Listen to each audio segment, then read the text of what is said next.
Nobody at Hoskins, Haskell and Chapman Incorporated knew just why Lucilla Brown, G.G. Hoskins' secretary, came to work half an hour early every Monday, Wednesday and Friday. Even G.G. himself, had he been asked, would have had trouble explaining how his occasional, exasperated wish that just once somebody would reach the office ahead of him could have caused his attractive young secretary to start doing so 3 times a week, or kept her at it all the months since that first gloomy March day. Nobody asked G.G., however, not even Paul Chapman, the very junior partner in the advertising firm, who had displayed more than a little interest in Lucilla all fall and winter, but very little interest in anything all spring and summer. Nobody asked Lucilla why she left early on the days she arrived early. After all, 8 hours is long enough. And certainly nobody knew where Lucilla went at 4:30 on those 3 days, nor would anybody in the office have believed it had he known. Lucky Brown, seeing a psychiatrist? The typist would have giggled, the office boy would have snorted, and every salesman on the force would have guffawed.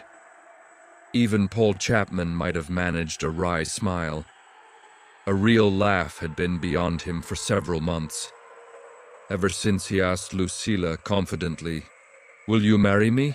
And she answered, "I'm sorry, Paul. Thanks, but no thanks."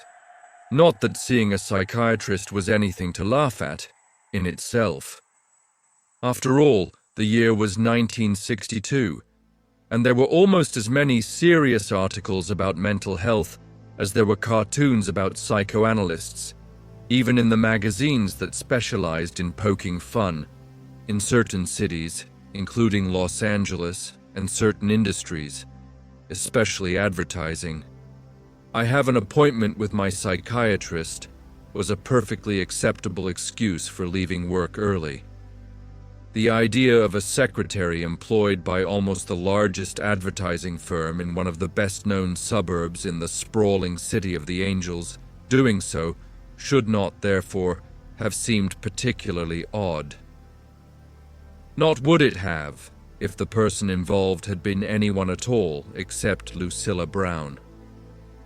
The idea that she might need aid of any kind, particularly psychiatric, was ridiculous. She had been born 22 years earlier in undisputed possession of a sizable silver spoon, and she was, in addition, bright, beautiful, and charming, with 20/20 vision, perfect teeth, a father and mother who adored her, friends who did likewise, and the kind of luck you'd have to see to believe. Other people entered contests, Lucilla won them. Other people drove 5 miles over the legal speed limit and got caught doing it. Lucilla outdistanced them, but fortuitously slowed down just before the highway patrol appeared from nowhere. Other people waited in the wrong line at the bank, while the woman ahead of them learned how to roll pennies. Lucilla was always in the line that moved right up to the teller's window. Lucky was not, in other words, just a happenstance abbreviation of Lucilla.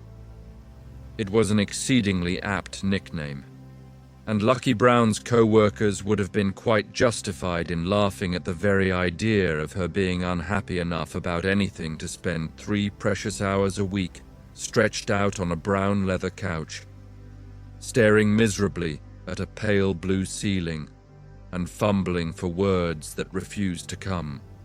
There were a good many days when Lucilla felt like laughing at the idea herself, and there were other days when she didn't even feel like smiling. Wednesday, the 25th of July, was one of the days when she didn't feel like smiling, or talking, or moving. It had started out badly when she opened her eyes and found herself staring at a familiar blue ceiling. "I don't know," she said irritably. "I tell you, I simply don't know what happens. I'll start to answer someone and the words will be right on the tip of my tongue, ready to be spoken. Then I'll say something altogether different. Or I'll start to cross the street and, for no reason at all, be unable to even step off the curb. "For no reason at all?" Dr. Andrews asked. "Are you sure you aren't withholding something you ought to tell me?" She shifted a little, suddenly uncomfortable, and then she was fully awake, and the ceiling was ivory, not blue. She stared at it for a long moment, completely disoriented, before she realized that she was in her own bed, not on Dr. Andrews' brown leather couch, and that the conversation had been another of the interminable, imaginary dialogues she found herself carrying on with the psychiatrist, day and night, awake and asleep. "Get out of my dreams," she ordered crossly, summoning up a quick mental picture of Dr. Andrews' expressive face, level grey eyes, and silvering temples, the better to banish him from her thoughts. She was immediately sorry she had done so, for the image remained fixed in her mind. She could almost feel his eyes as she heard his voice ask again, "For no reason at all, Lucilla." The weatherman had promised a scorcher, and the heat that already lay like a blanket over the room made it seem probable the promise would be fulfilled. She moved listlessly, showering, patting herself dry, lingering over the choice of a dress until her mother called urgently from the kitchen.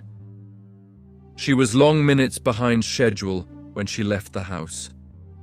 Usually, she rather enjoyed easing her small car into the stream of automobiles pouring down Sepulveda toward the San Diego freeway, jockeying for position, shifting expertly from one lane to another to take advantage of every break in the traffic. This morning she felt only angry impatience. She choked back on the irritated impulse to drive directly into the side of a car that cut across in front of her, held her horn button down furiously when a slow-starting truck hesitated fractionally after the light turned green. When she finally edged her Renault up on the on-ramp and the freeway stretched straight and unobstructed ahead, she stepped down on the accelerator and watched the needle climb up and past the legal 65-mile limit. The sound of her tires on the smooth concrete was soothing, and the rush of wind outside gave the morning an illusion of coolness. She edged away from the tangle of cars that had pulled onto the freeway with her, and, momentarily, was alone on the road. With her rearview mirror blank, the oncoming lanes bare, and a small rise shutting off the world ahead. That was when it happened. "Get out of the way!" a voice shrieked. "Out of the way! Out of the way! Out of the way!" Her heart lurched, her stomach twisted convulsively, and there was a brassy taste in her mouth. Instinctively, she stamped down on the brake pedal, swerved sharply into the outer lane.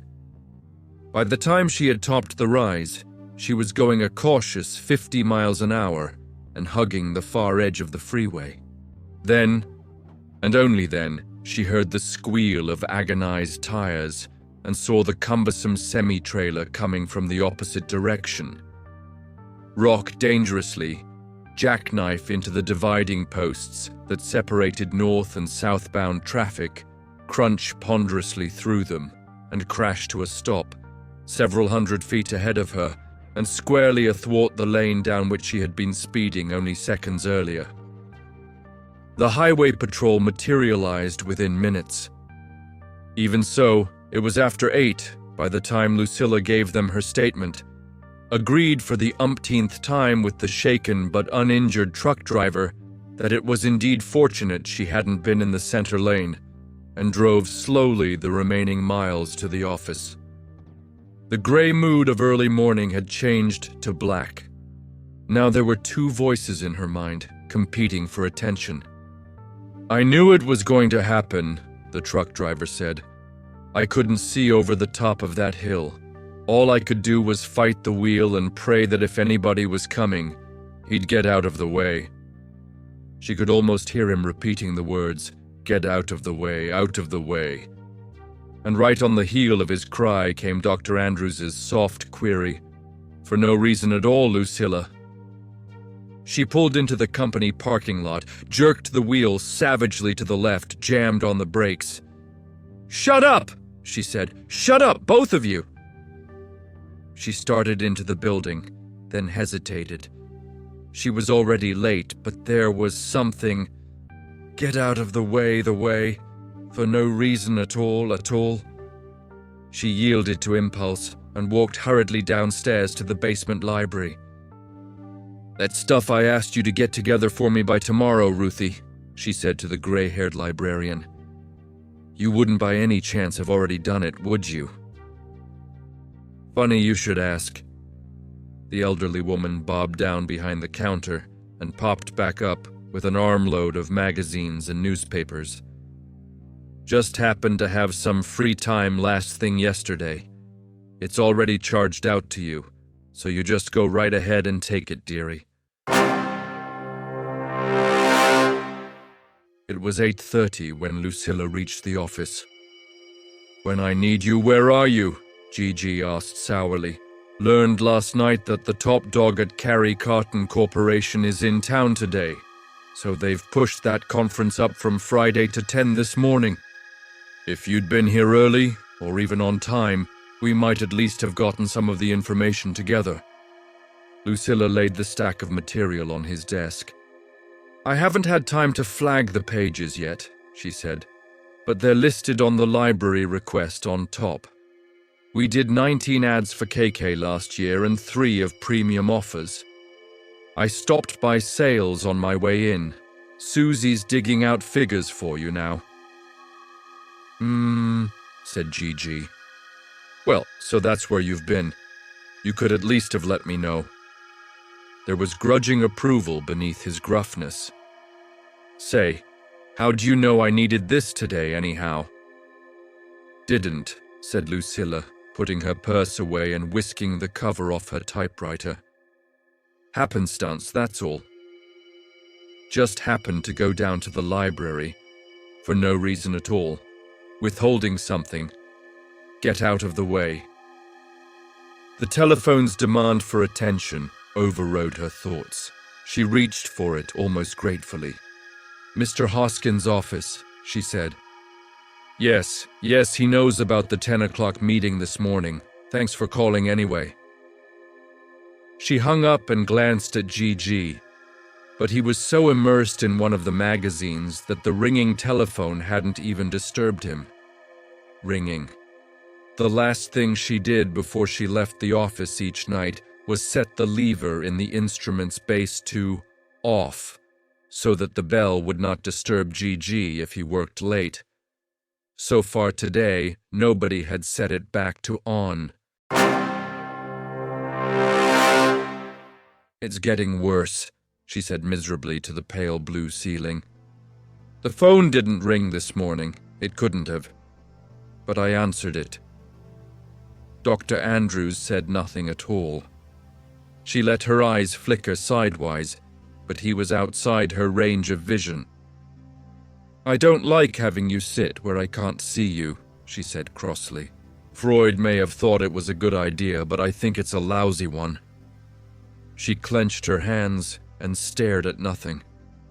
The silence stretched thinner and thinner, like a balloon blown big, until the temptation to rupture it was too great to resist. "I didn't see the truck this morning, nor hear it. There was no reason at all for me to slow down and pull over." "You might be dead if you hadn't. Would you like that better?" The matter-of-fact question was like a hand laid across Lucilla's mouth. "I don't want to be dead," she admitted finally. "Neither do I want to go on like this, hearing words that aren't spoken and bells that don't ring.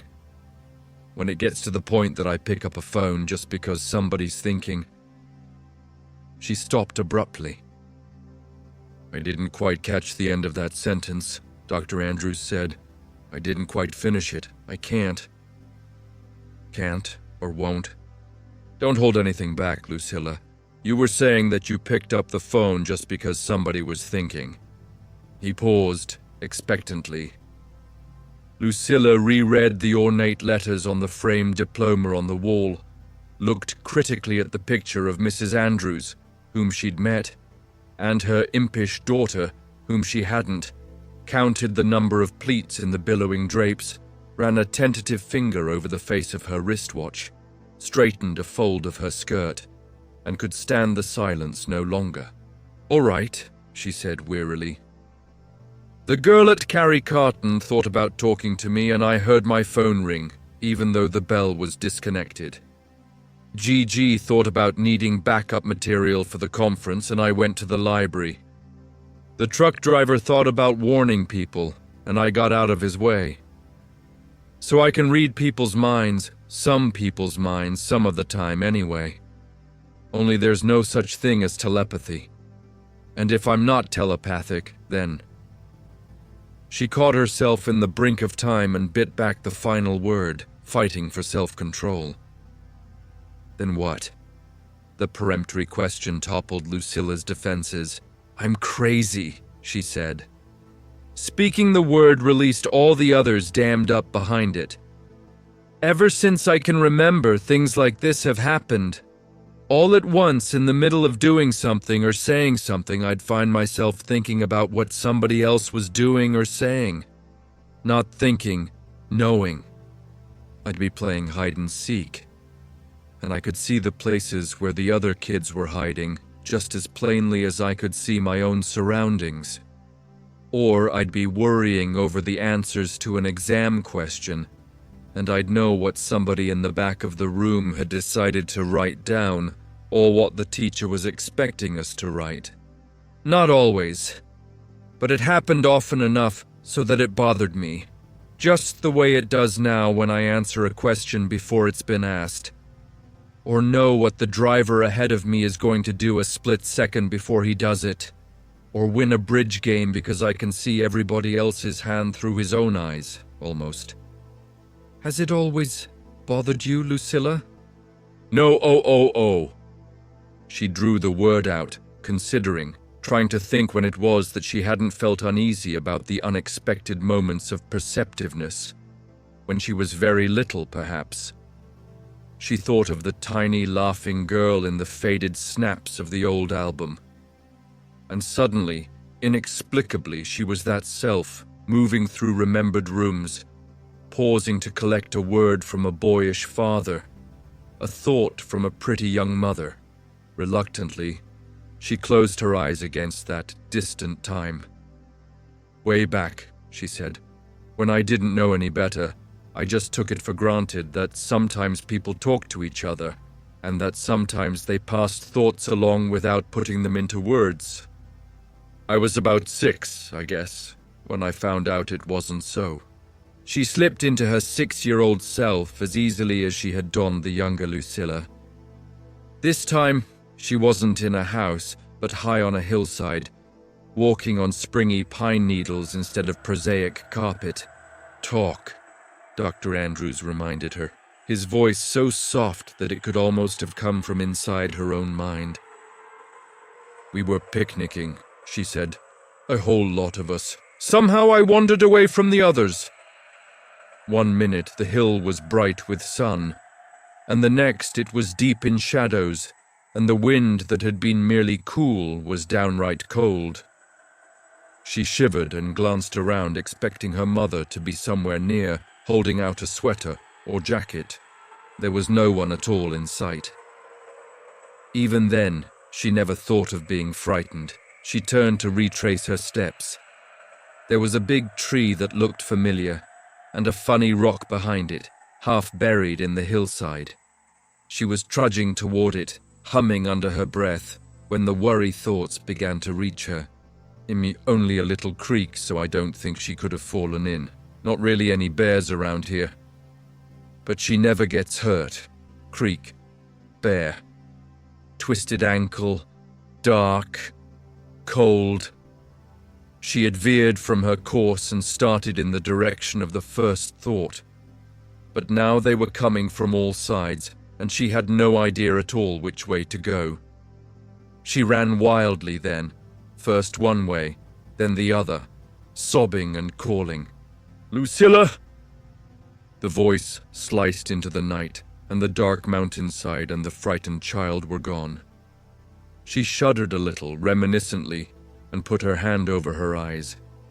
Somebody found me, of course, and then Mother was holding me and crying, and I was crying too, and telling her how all the different thought at once frightened me and mixed me up. She scolded me for telling fibs, and said that nobody except crazy people thought they could read each other's minds. "I see," said Dr. Andrews. "So you tried not to, of course, and any time you did it again or thought you did, you blamed it on coincidence, or luck, and had that nightmare again." "Yes, that too. Tell me about it. I already have, over and over." "Tell me again, then. I feel like a fool repeating myself," she complained. Dr. Andrews made no comment. "Oh, all right. It always starts with me walking down a crowded street, surrounded by honking cars and yelling newsboys and talking people. The noise bothers me, and I'm tempted to cover my ears to shut it out, but I try to ignore it instead and walk faster and faster. Bit by bit, the buildings I pass are smaller, the people fewer, the noise less. All at once, I discover there's nothing around at all but a spreading carpet of gray-green moss, years deep, and a silence that feels as old as time itself. There's nothing to frighten me, but I am frightened and lonesome, not so much for people but for a sound, any sound. I turn to run back toward town, but there's nothing behind me now but the same gray moss and gray sky and dead silence.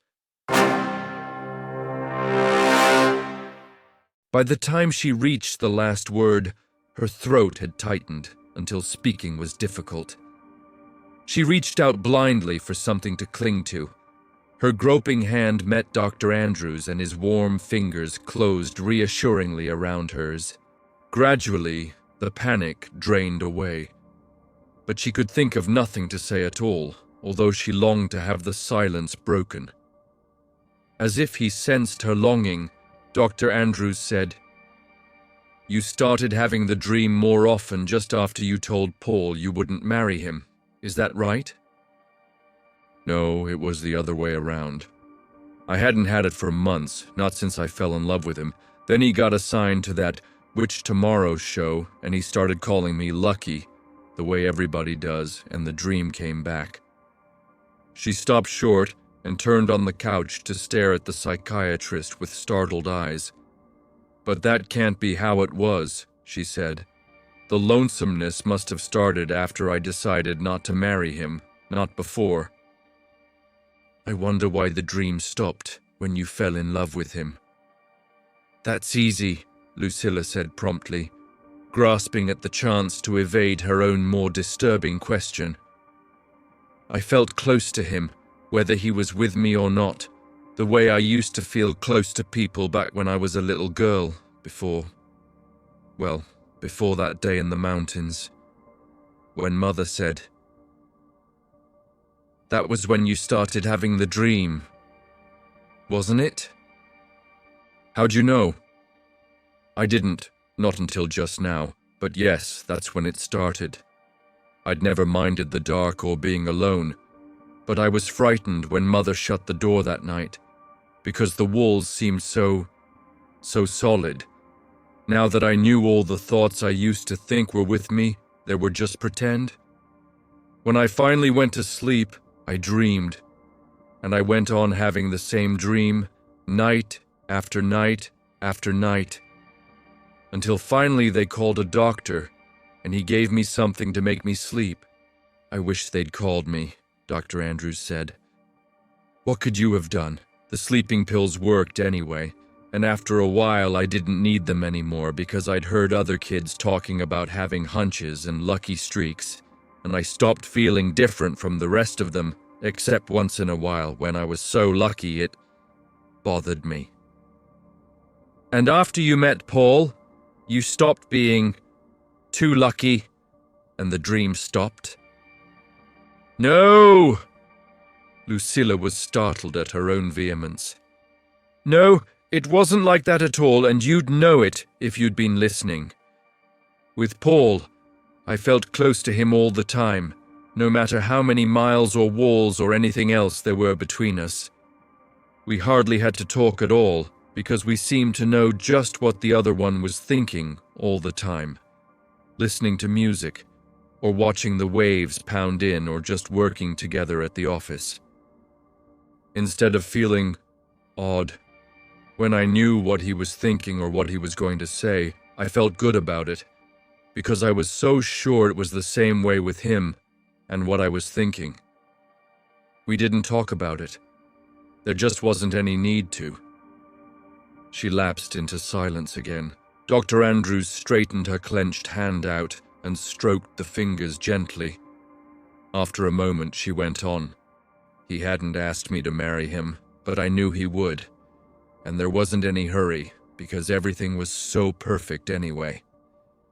Then, one of the company's clients decided to sponsor a series of fantasy shows on TV and wanted us to tie in the ads for next year with the fantasy theme. Paul was assigned to the account, and Gigi let him borrow me to work on it, because it was such a rush project. I'd always liked fairy stories when I was little, and when I discovered there were grown-up ones too, like those in Unknown Worlds and the old Weird Tales, I read them too. But I hadn't any idea how much there was, until we started buying copies of everything there was on the newsstands, and then ransacking musty little stores for back issues and ones that had gone out of publication, until Paul's office was just full of teetery piles of gaudy magazines, and everywhere you looked, there were pictures of strange stars and eight-legged monsters and men in spacesuits. So what do the magazines have to do with you and Paul? The way he felt about them changed everything. He just laughed at the ones about spaceships and other planets and robots and things. But he didn't laugh when came across stories about, well, mutants and people with talents. Talents? Like reading minds, you mean? She nodded, not looking at him. He didn't laugh at those. He acted as if they were, well, indecent. The sort of thing you wouldn't be caught dead reading in public. And he thought that way too, especially about the stories that even mentioned telepathy. At first, when he brought them to my attention in that disapproving way, I thought he was just pretending to sneer, to tease me, because we knew they could be true. Only his thoughts matched his remarks. He hated the stories, Dr. Andrews, and was just determined to have me hate them too. All at once I began to feel as if I didn't know him at all, and I began to wonder if I'd just imagined everything all those months I felt so close to him. And then I began to dream again, and to think about that lonesome, silent world, even when I was wide awake. "Go on, Lucilla," Dr. Andrews said, as she hesitated. "That's all, just about. We finished the job and got rid of the magazines, and for a little while it was almost as if those 2 weeks had never been, except I couldn't forget that he didn't know what I was thinking at all, even when everything he did, almost, made it seem as if he did. It began to seem wrong for me to know what he was thinking. Crazy, like Mother had said, and worse, somehow. Not well, not even nice, if you know what I mean. Then he asked you to marry him. And I said no, even when I wanted, oh so terribly, to say yes and yes and yes."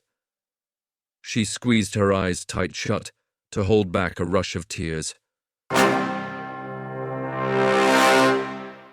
Time folded back on itself. Once again, the hands of her wristwatch pointed to 4:30, and the white-clad receptionist said briskly, "Doctor will see you now." Once again, from some remote vantage point, Lucilla watched herself brush past Dr. Andrews and cross to the familiar couch, heard herself say, "It's getting worse," watched herself move through a flickering montage of scenes from childhood to womanhood, from past to present. She opened her eyes to meet those of the man who sat patiently beside her. "You see," he said, "telling me wasn't so difficult after all." And then, before she had decided on a response, "What do you know about Darwin's theory of evolution, Lucilla?" His habit of ending a tense moment by making an irrelevant query no longer even startled her. Obediently, she fumbled for an answer. Not much, just that he thought all the different kinds of life on Earth today evolved from a few blobs of protoplasm that sprouted wings or grew fur or developed teeth, depending on when they lived and where. She paused hopefully, but met with only silence. "Sometimes what seemed like a step forward wasn't," she said, ransacking her brain for scattered bits of information. "Then the species died out, like the saber-toothed tiger, with those tusks that kept right on growing until they locked his jaws shut, so he starved to death." As she spoke, she remembered the huge beast as he had been pictured in one of her college textbooks. The recollection grew more and more vivid, until she could see both the picture and the facing page of text. There was an irregularly shaped ink blot in the upper corner, and several heavily underlined sentences that stood out so distinctly she could actually read the words. "According to Darwin, variations in general are not infinitesimal, but in the nature of specific mutations. Thousands of these occur, but only the fittest survive the climate, the times, natural enemies, and their own kind, who strive to perpetuate themselves unchanged." Taken one by one, the words were all familiar. Taken as a whole, they made no sense at all. She let the book slip unheeded from her mind and stared at Dr. Andrews in bewilderment. "Try saying it in a different way." "You sound like a school teacher humoring a stupid child." And then, because of the habit of obedience was strong, "I guess he meant that tails didn't grow an inch at a time, the way the dogs got cut off, but all at once, like a fish being born with legs as well as fins, or a baby saber-tooth showing up among tigers with regular teeth, or one ape in a tribe discovering he could swing down out of the treetops and stand erect and walk alone." He echoed her last words. "And walk alone." A premonitory chill traced its icy way down Lucilla's backbone. For a second she stood on grey moss, under a grey sky, in the midst of a grey silence. He not only could walk alone, he had to. "Do you remember what your book said?" "Only the fittest survive," Lucilla said numbly, "because they have to fight the climate and their natural enemies and their own kind." She swung her feet to the floor and pushed herself into a sitting position. I'm not a mutation. I'm not, and you can't say I am because I won't listen." "I didn't say you were." There was the barest hint of emphasis on the first word. Lucilla was almost certain she heard a whisper of laughter, but he met her gaze blandly, his expression completely serious. "Don't you dare laugh," she said nonetheless. "There's nothing funny about being able to read people's minds," Dr. Andrews said helpfully. "You'd much rather have me offer some other explanation for the occurrences that bother you so. Is that it?" "I guess so. Yes, it is. A brain tumor, or schizophrenia, or anything at all that could maybe be cured, so I could marry Paul and have children and be like everybody else. Like you." She looked past him to the picture on his desk. "It's easy for you to talk." He ignored the last statement. "Why can't you get married anyway?" "You've already said why. Because Paul would hate me. Everybody would hate me if they knew I was different." "How would they know? It doesn't show. Now if you had 3 legs or a long bushy tail or outsized teeth. Lucilla smiled involuntarily, and then was furious at herself for doing so, and at Dr. Andrews for provoking her into it. This whole thing is utterly asinine anyhow. Here we are talking as if I might really be a mutant, and you know perfectly well that I'm not. Do I? You made the diagnosis, Lucilla, and you've given me some mighty potent reasons for believing it. Can you give me equally good reasons for doubting that you're a telepath? The peremptory demand left Lucilla speechless for a moment. She groped blindly for an answer, then almost laughed aloud as she found it. But of course, I almost missed it, even after you practically drew me a diagram. If I could read minds just as soon as anybody found it out, he'd be afraid of me or hate me, like the book said, and you said too. If you believed it, you'd do something like having me locked up in a hospital maybe instead of... Instead of what, Lucilla? Instead of being patient and nice and helping me see how silly I've been. She reached out impulsively to touch his hand, then withdrew her own, feeling somewhat foolish when he made no move to respond. Her relief was too great, however, to be contained in silence. Way back the first time I came in, almost, you said that before we finished therapy, you'd know me better than I knew myself. I didn't believe you. Maybe I didn't want to. But I begin to think you were right. A lot of times, lately, you've answered a question before I even asked it. Sometimes you haven't even bothered to answer. You've just sat there in your big brown chair and I've lain here on the couch, and we've gone through something together without using words at all. She had started out almost gaily, the words spilling over each other in their rush to be said, but bit by bit she slowed down, then faltered to a stop. After she had stopped talking altogether, she could still hear her last few phrases, repeated over and over, like an echo that refused to die. Answered. Before I even asked, without using words at all. Without using words. She could almost taste the terror that clogged her throat and dried her lips. You do believe it, and you could have me locked up. Only... Fragments of thought, splinters of words, and droplets of silence spun into a kaleidoscopic jumble, shifted infinitesimally, and fell into an incredible new pattern. Understanding displaced terror, and was in turn displaced by indignation. She stared accusingly at her interrogator. But you look just like anybody. You expected perhaps 3 legs or a long bushy tail or teeth like that textbook tiger? And you're a psychiatrist! What else? Would you have talked to me like this across a grocery counter, Lucilla? Or listened to me if I'd been driving a bus or filling a prescription? Would I have found the others in a bowling alley or a business office? Then there are others? She let out her breath on a long sigh, involuntarily glancing again at the framed picture. Only I love Paul, and he isn't. He can't. Nor can Carol. His eyes were steady on hers, yet she felt as if he were looking through and beyond her.